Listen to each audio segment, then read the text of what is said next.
प्रिय विद्यार्थियों, आज के इस ई व्याख्यान में आपका हार्दिक स्वागत है। आज हम भर्तृहरि विरचित नीति शतकम का अध्ययन करेंगे। आज हम 13वें श्लोक से पढ़ना आरंभ करेंगे।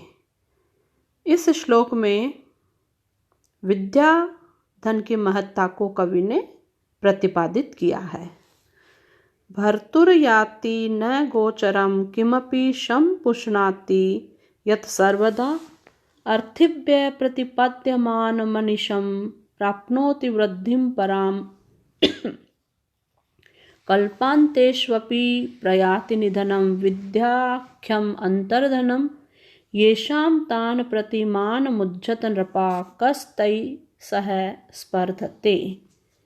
अन्वय देखते हैं। यत विद्या धनम, जो विद्या नामक धन, हर्तुः, चोर को, गोचरम न याति, दृष्टि गोचर नहीं होता है, अर्थात दिखाई नहीं देता है। सर्वदा किमति शं पुष्णाति, सर्वदा सदैव, किमपि कुछ, शं कल्याण को, पुष्णाति प्रदान करता है, अनिशम रात दिन, अर्थिव्यय प्रतिपद्यमानम, अर्थिव्यय याचकों को या विद्यार्थियों को, प्रतिपाद्यमानम दिया जाने पर भी, पराम वृद्धिम आपनोति, पराम अत्यधिक, वृद्धिम वृद्धि को, आपनोति प्राप्त करता है। कल्पांतेषु अपि यत निधनम न प्रयाति, कल्पांत माने प्रलय, प्रलय के समय भी जो निधन को प्राप्त नहीं होता है। तत् विद्याख्यम अंतर्धनम, वह विद्या नामक आंतरिक धन, ये शाम जिनके पास है, नृपः हे राजन, तान प्रतिमानम उज्झत, उनके प्रति गर्व करना, अभिमान करना, उज्झत छोड़ दो। तै सह क स्पर्धते, उन लोगों के साथ, कह स्पर्धते कैसी स्पर्धा।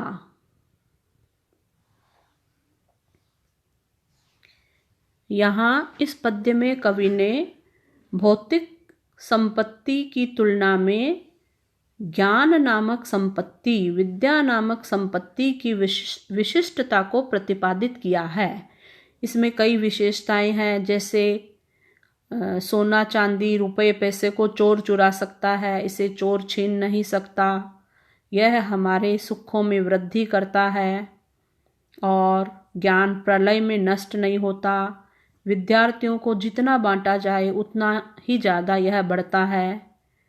इसलिए राजा को संबोधित करके कवि ने कहा है, विद्वानों से स्पर्धा करना अनुचित है, विद्वानों का सदैव सम्मान करना चाहिए।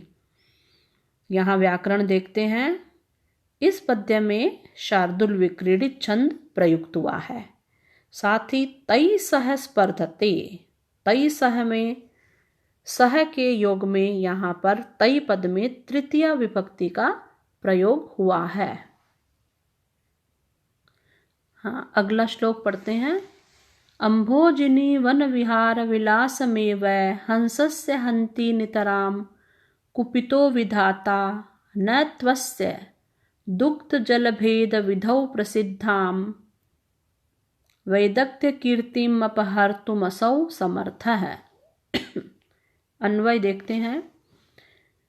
विधाता कुपिता है, विधाता माने ईश्वर, कुपिता है क्रुद्ध होकर, हंसस्य हंस की, अम्भोजिनी वन विहार विलासम एव, अम्भोजिनी जल में क्रीड़ा करने के विलास को, नितराम हन्ति छीन सकता है, असौ अस्य दुग्ध जल भेद विधौ, वह ब्रह्मा इस हंस की दूध तथा जल को अलग अलग करने की, प्रसिद्धाम प्रसिद्ध, वैदग्ध्य कीर्तिम निपुणता को, अपहर्तुम न समर्थ है, दूर करने में समर्थ नहीं है।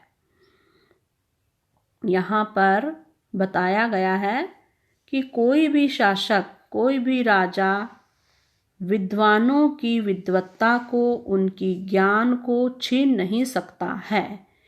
यहाँ इस पद्य में एक उदाहरण के माध्यम से इस दृष्टांत को समझाया है कि ब्रह्मा भी चाहे तो हंस को कमलिनी के वन में विहार करने से रोक सकता है, भ्रमण करने से रोक सकता है, लेकिन उसमें जो एक कला है, दूध और जल को अलग अलग करने की कला, उस कला को ब्रह्मा भी छीन नहीं सकता है। तो कोई भी राजा जो कि सत्ता के बल से विद्वानों को प्रताड़ित भले ही कर दे, लेकिन उन विद्वानों के भीतर छिपी हुई विद्वत्ता को वह छीन नहीं सकता है। यहाँ इस पद्य में व्याकरण देखेंगे। इस पद्य में वसंत तिलका छंद प्रयुक्त हुआ है। वसंत तिलका छंद का लक्षण जानेंगे। उत्ता वसंत तिलका तभजा जगोगह। वसंत तिलका छंद में तगण, भगण, जगण, जगण और 2 गुरु वर्ण के क्रम से प्रत्येक चरण में 14 वर्ण होते हैं। अगला श्लोक पढ़ते हैं। केयूरा न विभूषयन्ति पुरुषं हारा न चंद्रोज्ज्वला न स्नानं न विलेपनं न कुसुमं नालंकृता मूर्धजाः वाण्येका समलंकरोति पुरुषं या संस्कृता धार्यते शीयन्ते खलु भूषणानि सततं वाग्भूषणं भूषणम्। केयूराः अन्वय जानेंगे। केयूराः यानी भुजबंद नामक आभूषण पुरुषम न विभूषयति, पुरुषम मनुष्य को न विभूषयति सुसज्जित नहीं करता है। चंद्रोज्ज्वलः हारा, चंद्रमा के समान उज्ज्वल हार भी उसकी शोभा नहीं बढ़ा सकता। स्नानम न ही स्नान, न विलेपनम न ही अंगराग, न कुसुमम न ही पुष्प, न अलंकृता मूर्धजा और न ही अलंकृता सजाए गए मूर्धजा बाल भी मनुष्य की शोभा को बढ़ाते हैं। एका वाणी पुरुषम समलंकरोति, एक वाणी ही पुरुषम मनुष्य को समलंकरोति सुसज्जित करती है। या संस्कृता धार्यते, या माने जो संस्कृता संस्कार युक्त होकर धार्यते धारण की जाती है। भूषणानि खलु शीयन्ते, खलु निश्चय ही, भूषणानि अन्य सभी आभूषण तो शीयन्ते नष्ट हो जाते हैं, किंतु वाग्भूषणम सततम भूषणम, किंतु वाणी रूपी आभूषण सततम सदैव ही भूषणम आभूषण बना रहता है।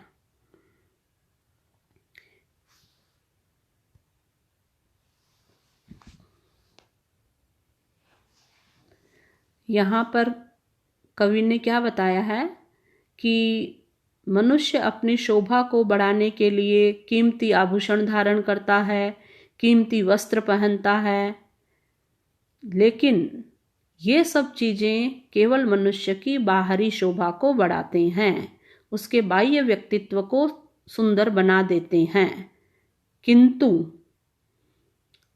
मनुष्य का जो आंतरिक व्यक्तित्व है वह गुणों से ही सुंदर बनता है। यदि किसी मनुष्य में विद्या नामक धन है, दया, प्रेम, सहृदयता, मानवता है, तो ये आंतरिक गुण ही उसके आंतरिक व्यक्तित्व को सुंदर बनाते हैं। यहाँ कवि ने बताया है कि जो सोने चांदी के आभूषण हैं वे तो कभी न कभी नष्ट हो जाते हैं, लेकिन मधुर वाणी जो कि संस्कार युक्त होकर धारण की जाती है वह मनुष्य के आंतरिक शोभा को सुंदर बनाती है। उसके व्यक्तित्व में वाणी रूपी आभूषण है तो वह आभूषण उसे सदैव सुंदर बनाता है। यहाँ इस पद्य में हम देख रहे हैं कि कवि ये बता रहा है बाह्य व्यक्तित्व की तुलना में आंतरिक व्यक्तित्व अधिक महत्वपूर्ण है। और इस पद्य में शार्दूल विक्रीडित छंद प्रयुक्त हुआ है। अगला श्लोक पढ़ेंगे। विद्या नाम नरस्य रूपमधिकं प्रच्छन्न गुप्तं धनं विद्या भोगकरी यश सुखकरी विद्या गुरुणाम गुरु विद्या बंधुजनो विदेशगमने विद्या परमदैवतं विद्या राजसु पूज्यते नहि धनं विद्या विहीनः पशु। अन्वय देखते हैं। विद्या नाम नरस्य अधिकम रूपम, विद्या ही मनुष्य का अधिक और विशिष्ट स्वरूप है। यह प्रच्छन्न गुप्तम धनम, प्रच्छन्न छिपा हुआ गुप्त धन है। विद्या भोग करी, विद्या भोगों को देने वाला है। यशः सुख करी, यश तथा सुख को देने वाला है। विद्या गुरुणाम गुरु, विद्या गुरुजनों का भी गुरु है। विद्या विदेश गमने बंधुजन, विद्या विदेश गमन करने पर, विदेश जाने पर बंधु के समान उसकी मदद करता है। विद्या परम देवतम, विद्या परम देवता के समान है। विद्या राजसु पूज्यते, विद्या राजाओं में पूजा जाता है। धनम नहीं, धन नहीं पूजा जाता। विद्या विहीनः पशु, विद्या विहीन मनुष्य पशु तुल्य है।